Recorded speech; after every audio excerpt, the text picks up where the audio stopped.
Miyembro ng Communist Terrorist Group ang nagbalik loob sa pamahalaan sa Leyte.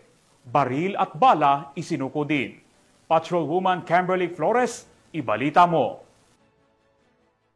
Nagbalik loob sa pamahalaan ang isang miyembro ng Communist Terrorist Group sa Barangay Cristina, Calubian, Leyte. Ang pagbabalik loob ay resulta ng matagumpay na panawagan at pagsisikap ng mga tauhan ng 2nd Leyte Provincial Mobile Force Company kasama ang Leyte Provincial Intelligence Unit, Regional Intelligence Unit 8, Provincial Intelligence Team Leyte, 34th Special Action Company 3rd Special Action Battalion PNP SAF, 805th Maneuver Company Regional Mobile Force Battalion 8 at Calubian Municipal Police Station. Isinuko rin ng nagbalik loob ang isang unit ng M14 rifle at 7 bala. Samantala, nakatanggap naman ang nasabing surrendery ng agarang tulong pinansyal at bigas mula sa mga kapulisan. Ang dating miyembro ng CTG ay nasa kustodiya ng 2nd Leyte PMFC para sa kanyang posibleng enrollment sa programa ng ating gobyerno na Enhanced Comprehensive Local Integration Program o ECLIP. Ang pagbabalik loob ng nasabing surrendery ay representasyon na ang mga programa ng ating gobyerno sa pagwawakas ng insurhensya at terorismo ay matagumpay na naipapatupad tungo sa pagkamit ng payapa at maunlad na bagong Pilipinas.